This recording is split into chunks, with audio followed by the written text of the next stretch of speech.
வணக்கம் விளையாட்டு நண்பர்களே. இலங்கையுடனான 2 டெஸ்ட் ஆட்டங்கள், 3 ஒன் டே ஆட்டங்கள் மற்றும் 3 T20 ஆட்டங்களை ஆடுவதற்காக பங்களாதேஷ் அணி இலங்கை சுற்றுப்பயணமாகி இருக்கின்றது. நடைபெற்று முடிந்த 2 டெஸ்ட் போட்டிகளில் முதலாவது டெஸ்ட் போட்டி மத்தியூஸின் ஓய்வை அறிவித்திருந்த அந்த போட்டியில் பங்களாதேஷ் அணியினர் சிறப்பான முறையில் துடுப்படுத்தாடி அந்த போட்டியினை சமநிலைப்படுத்தி இருந்தார்கள்.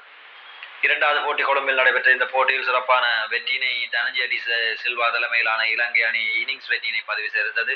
தற்போது நாளைய நாளில் 2/7/2025 அன்று ஸ்ரீலங்கா மற்றும் பங்களாதேஷ் அணியினர் ஒருநாள் போட்டிகளில் களங்காண இருக்கின்றனர்.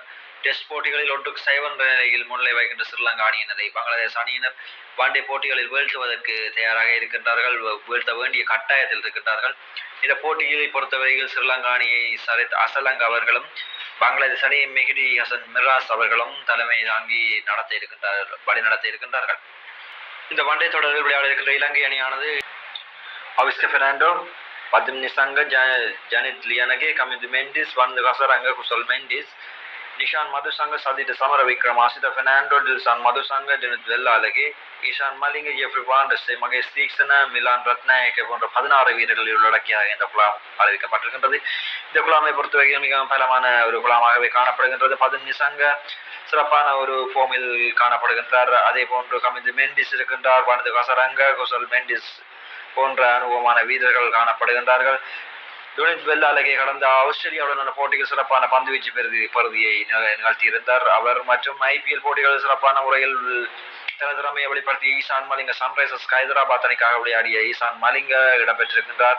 இந்த வகையில் மிகவும் பலம் பொருந்திய அணியாகவே ஸ்ரீலங்கா அணி காணப்படுகின்றது.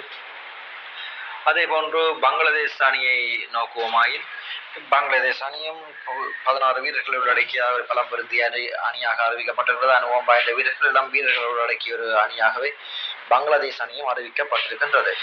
இலங்கை அணியை பொறுத்தவரையில் இறுதியாக விளையாடிய 5 போட்டிகளை நாங்கள் நோக்குகின்ற பொழுது 5 போட்டிகள் முதல் 2 போட்டிகளில் தோல்வியை தழுவியிருந்தாலும் அதற்கு பிற்பாடு இடம்பெற்ற 3 போட்டிகளிலும் வெற்றியை பெற்று சிறப்பான ஒரு ஃபோமில் இருக்கிறார்கள் என்று கூற வேண்டும்.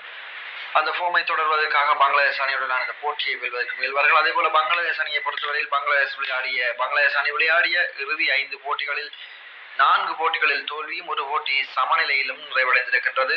சாம்பியன்ஸ் டிராபி போட்டியிலே அந்த சமநிலை பாகிஸ்தான் அணியுடனான போட்டி மழை காரணமாக நிறுத்தப்பட்டது. அந்த சமநிலையாக காணப்படுகின்ற போதும் மீதி 4 போட்டிகளிலும் தோல்வியை தழுவி ஒரு வெற்றிக்காக போராடுகின்ற அணியாகவே காணப்படுகின்றது. ஆகவே இந்த போட்டி பங்களாதேஷ் அணியினருக்கு மிகவும் ஒரு முக்கியமான போட்டியாக காணப்படுகின்றது. இந்த போட்டியில் வெற்றி பெற வேண்டும் என்ற கட்டாயத்திலே பங்களாதேஷ் அணியினர் ஆகவே பங்களாதேஷ் அணியினருக்கு இந்த போட்டியானது ஒரு தீர்க்கமான போட்டியாகவே காணப்படுகின்றது. இந்த போட்டியில் வெற்றியை பெற வேண்டும் என்ற நோக்குடனே இவர்கள் களமாட இருக்கின்றார்கள் என்பது இங்கே உற்று நோக்கக்கூடியதாக இருக்கின்றது.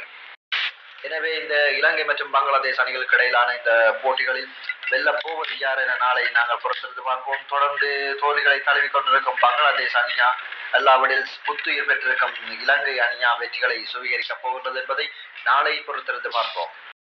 விளையாட்டுகள் தொடர்பான தகவல்களையும் மட்டுமே தகவல்களையும் எமது யூடியூப் சேனல் ஊடாக நீங்கள் கண்டுகளிக்க முடியும். ஆகவே எமது சேனலை சப்ஸ்கிரைப் செய்யாதவர்கள் சப்ஸ்கிரைப் செய்து எமது சேனலுக்கு ஆதரவு தருமாறு கேட்டுக்கொள்கிறோம்.